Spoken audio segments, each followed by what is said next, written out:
kita dapat melihat tren banjir ini telah menjadi fenomena yang agak membimbangkan.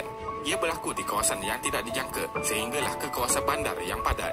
Kawasan yang mudah dilanda banjir bagi negara Malaysia adalah dianggarkan sekitar 9,800 km persegi ataupun 9% daripada luas tanah negara ini. Banjir besar biasanya berlaku pada musim tengkujuh timur laut akibat hujan berlarutan di merata tempat dan meliputi kawasan yang luas. Negeri-negeri seperti Johor, Pahang, Terengganu, Sabah dan Sarawak sering menghadapi musim ini. Bah Kuning mengimbas kembali memori banjir besar 2014 atau dipanggil sebagai Bah Kuning sememangnya meninggalkan kesan yang cukup mendalam buat rakyat Malaysia, terutamanya penduduk Kelantan. Malapetaka Bah Kuning yang melumpuhkan hampir keseluruhan bandar utama di negeri ini, khususnya di Gua Musang, Kuala Krai, Pasir Mas, Tumpat, Tanah Merah, Kota Baru dan Macang, telah menyaksikan kemusnahan melampau harta benda dan infrastruktur, termasuk telah meragut banyak nyawa. Kehadiran Bah Kuning ini memang tidak dapat dijangka. Ramai penduduk yang berada di tepi sungai khususnya mengambil keputusan tunggu dan lihat sebelum tergesa-gesa berpindah. Namun, keadaan menjadi lebih buruk selepas air naik begitu pantas dan arusnya pula begitu laju, menyebabkan berlakunya suasana panik. Mereka yang melarikan diri ke kawasan tinggi seperti bukit tidak sempat membawa apa-apa barang keperluan termasuk makanan dan pakaian. Manakala mereka yang dimasukkan ke pusat pemindahan terpaksa berpindah beberapa kali kerana turut ditengerami air. Banjir yang melebar dan kelajuan arus yang laju menyebabkan berlakunya kelang kabut dalam kalangan penyelamat kerana logistik penyelamat yang tidak mencukupi dan usang, ditambah pula dengan negeri-negeri lain turut mengalami bencana yang agak luar biasa. Sebenarnya, Bah Kuning 2014 bukanlah satu-satunya banjir besar yang melanda Malaysia. Sejak tahun 1800 lagi, kita telah menghadapi beberapa banjir besar yang direkodkan. Antaranya Bah Merah pada tahun 1927 yang dikatakan melibatkan sekitar 500,000 mangsa. Kenapa kerap berlaku?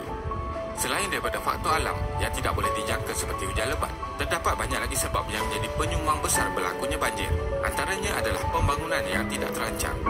Penempatan baru dibuka tanpa penilaian yang menyeluruh terhadap alam sekitar, baik di bandar maupun di kawasan terpencil. Pembangunan yang tidak terancang menyebabkan pokok ditebang bagi membuka kawasan baru, manakala kawasan laluan air dikambus untuk memberi laluan kepada bangunan-bangunan baru. Justru itu, apabila hujan lebat berlaku tanpa saliran yang mampu menampung aliran air, maka berlakulah banjir kilat. Air naik mendadak tanpa diduga dan akhirnya kereta rosak di tengah jalan. Cameron Highland merupakan contoh yang baik di mana pembangunan pesat tidak terkawal membawa kepada siri banjir lumpur yang berulang. Hutan asal ditebang dan lereng bukit dibersihkan menyebabkan hagisan pada permukaan tanah. Hagisan ini menyebabkan sungai dan empangan di Cameron Highland menjadi cetek. Apabila hujan lebat, empangan terpaksa melepaskan air yang memberi impak kepada penduduk kawasan hilir dari empangan. Seterusnya adalah pembalakan. Terdapat beberapa cara kemusnahan tumbuhan dan hutan mampu menyebabkan banjir. Kawasan yang dilitupi tumbuhan seperti hutan hujan mampu bertindak sebagai span atau buffer yang mampu menampung air hujan. Akar pokok menguatkan tanah dan menghalang hakisan akibat aliran air. Jika pembalakan terus berlaku, permukaan tanah akan terdedah kepada hakisan. Hal ini menyebabkan hakisan tersebut mendap ke dalam sungai sekaligus menjadikan sungai cetek dan tidak mampu menampung aliran ketika hujan lebat.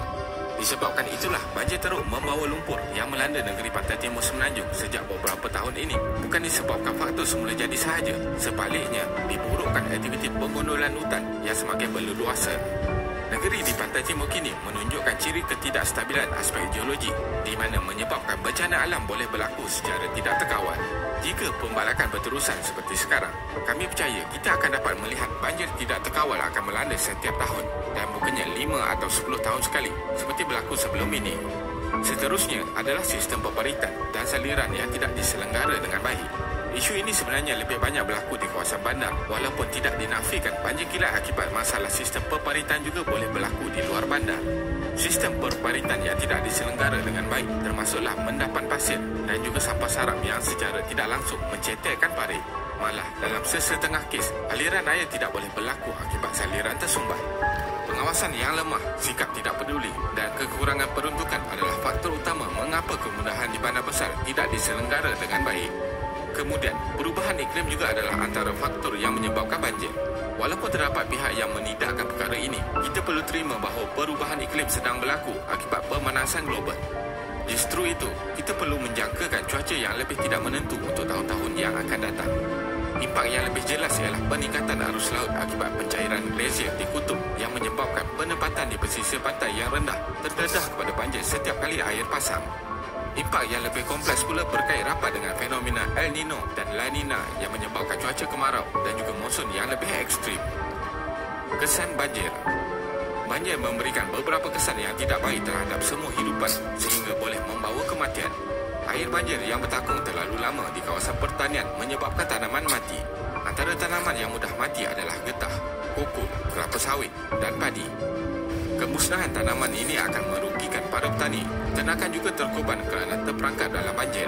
Banjir yang besar boleh menenggelamkan rumah, menghanyutkan barangan dan merosakkan barang-barang lain seperti barang-barang elektrik, kereta dan sebagainya.